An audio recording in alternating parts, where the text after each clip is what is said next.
Hey guys, this is Comic Uno, and today I'm doing Comic Uno's Best Comics of the Week. And before I get started, I am in a different area, different audio, because I am here for a Las Vegas licensing expo, and I wanted to get my reviews going, had some time to read my comics. So here we are, kind of a quick version of the review. I have 9 comics this week. I will say there was one book I couldn't read because I read them all digitally. It was You Never Heard of Me. I'll probably read that before Comic Book Weekly, our comic book podcast, and then I'll have like the official top 5 with that one included at that point. So I'll try to read that book. But let's get started. And of course, be sure to like this video. At the end of the video, I do talk about the viewer's pick of the week. So in the comments below, let me know your pick of the week for a chance to be featured. And we're going to jump into some comics now. We got number 9, which, you know, tends to be the book that is solo, and that is The Amazing Spider-Man issue 4. And we are on the 4th issue of Peter being drug-induced. And this issue was interesting in the way of the flashbacks, because that's kind of been confusing me, of why are there these flashbacks of Aunt May and Uncle Ben, and they're not real. It's still his drug-induced storyline. With this one, we get to see now Peter is into drugs and drinking at a young age. So he's throwing up in the toilet, and Aunt May's like, I love you. And then he realizes that everyone does love me. Everything is fine. So he hugs the hobgoblin in the end, and he's still kind of drug-induced. And that's kind of the end of the issue. So I hope this is the end of this arc and we could kind of move on forward from this. But it's just been a really weird story, especially for the first arc of a new series. So giving that one 2 stars, and that is number 9. Moving on to number 8, which is Spider-Man and Wolverine issue 1. This is in the same vein of what's been going on in The Amazing Spider-Man, where we get to see Shay is involved, so you kind of know that it's in the present time. And it was funny, I was reading Phil, my business partner, you could kind of see his hand somehow. And I was telling him, like, oh man, the dialogue between Shay and Peter has kind of been ridiculous lately. I hadn't read the section yet. And I was like, I'm just going to read to you what's going on in this issue. And he's like, what? And the dialogue between the two of them is that Shay's like, oh my God, you're late. Of course you're late. And then Peter's like, oh man, I've had a hard life. My parents died a long time ago and they were secret spies. And that's like dialogue that's out loud. And you're like, why is he saying this? And then, of course, that does tie in the end where they kind of retcon the story again with Peter's parents, where Wolverine actually killed Peter's parents. And Spider-Man's like, I'm going to kill you. There's so many elements I did not like about this issue, especially that end where Peter Parker, even if his parents died from Wolverine's hands, he's never going to want to kill somebody.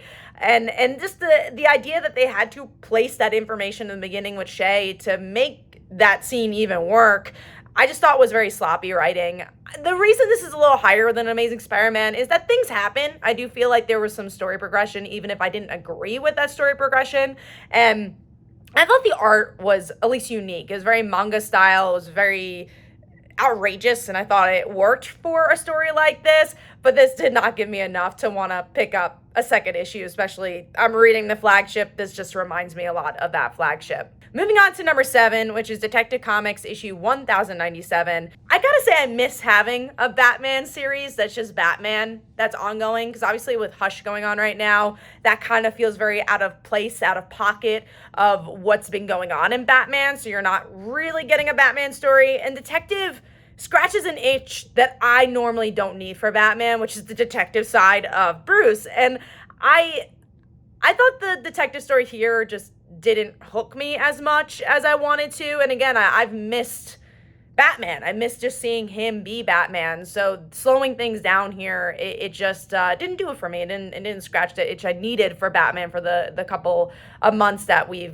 haven't had him. But the artwork is good, so he's solid. I actually think this is the same artist who did that Shadow book. Lee Garbett did the art, and I really liked that when that came out. It was an indie book. So giving that 2.5 stars, and that is number 7. Moving on to number 6, which is The Incredible Hulk issue 25. This is an anniversary issue, and there are so many superheroes that fly in here. It's not a Hulk book at all. You got Thor, you got Winter Soldier, you got some references to Doctor Strange, and that's the part that it took me out a little bit. But it is Nick Klein's artwork, so having Thor be such a big part of the issue at least somewhat made sense, because he did that Thor book with Johnny Cates, and then obviously we didn't get to see the ending of that book, so it was cool to see Hulk have the hammer. Obviously, if you liked World War Hulk, you got a little references to that. But was it necessary for this arc in particular? Not really. So that's something that I, wanted more from here. I want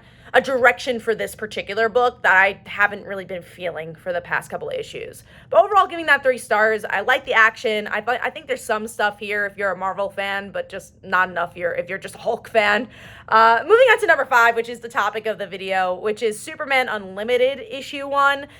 This is an interesting book because I don't really know who it's for, right? The topic of this video is there too many Superman books? And with this, I want to say yes and no. I'm honestly on the fence here because this book, I think, is more for people who just saw the movie and they want more from the movie. It's for people who don't know who Superman is. But then at the same time, they're explaining things I think even the general public know about Superman. The death of Superman is in the public eye. There's things that weren't explained, like John Kent and the things going on in the last 5 years that I think this book could have done better with doing exposition for, but that really was the issue. It's just an exposition issue of who is Superman. And then the very end is the topic of this series, which is kryptonite and this new city being created. And now Superman's dressed in gold. And I'm like, oh, is that too silly? I'm not sure yet. I want to see where the series goes. But I liked Raphael Albuquerque's artwork. I think it is for someone. And I like that it was different than our flagship. But because I like our flagship so much, it was hard to get into this one a bit because I'm like, well, I already have the Perfect Superman book. Why do I need another one? And again, maybe I'm not the target audience. Maybe it is for people just watching those movies and it's for new readers. But I'm still uncertain if this is a series we need on top of Action Comics that's kind of figuring out its legs. So I do think we're getting to a point where we're maybe diluting Superman a little bit, which sucks because I've been really loving the Superman franchise and everything that DC's been doing with him. Moving on to number 4, which is Rogue Sun, issue 27. This is just a solid, fun superhero book where we get to see the brother and sister working together. We got the new big bad. We got the Rogue Sun's mother kind of involved in this one too. She's been kind of in the outskirts being a villain, I guess you call it. And I just had a good time with this one because I think it did a good job at balancing the superhero stuff with the more character-driven school stuff. And we even get to see the schooling of the sister, which we haven't seen as much of, and I want to see what her personal life is about.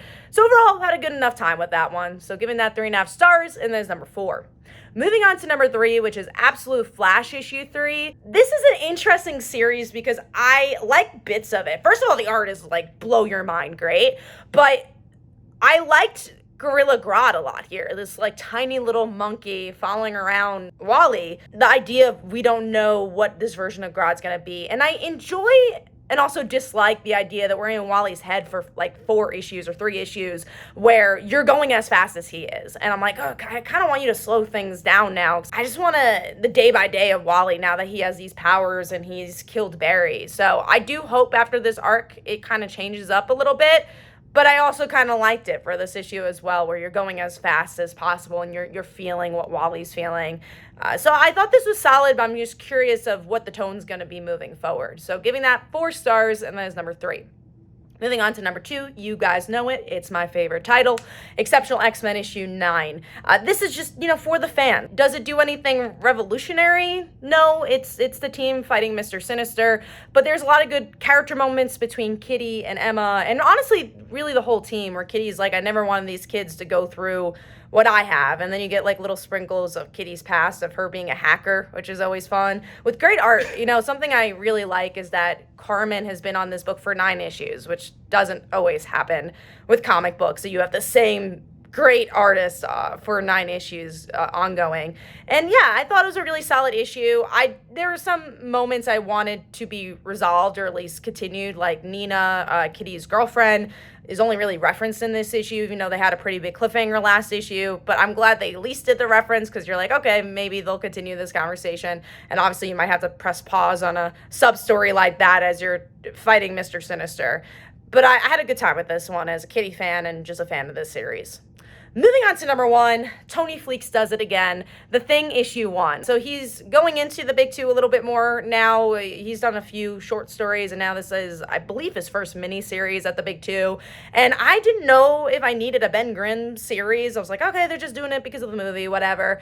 But this is Ben Grimm at his best. It was explaining who he is as a character, his outlook on life now that he is a thing, like how people see him, but then also his growing up and his neighborhood, Yancey Street. And then that's plays a big part as this guy who he didn't like in Yancey Street says, hey, my sister, her daughter's missing. Can you help us? And he's like, no, I like this girl. I'm going to try helping. And you just get to see the inner workings of Yancey Street. And it just made for a really good Ben book where, again, the Fantastic Four are more team members. So to see them individually, that's already feels really different. The artwork was pretty stylish. And, Tony Fleeks is just great at character work. And that's what you need from these books. And I want to see more from Marvel series because that's where they become successful. So that's my pick of the week. Let me know in the comments below what your favorite books of the week were. And last week's pick of the week was Battle Beast. And here are some comments about that. Hopefully you guys enjoyed. This is Comic Uno, and let me know in the comments below your pick of the week for a chance to be featured. And I'll see you in the next one. Bye.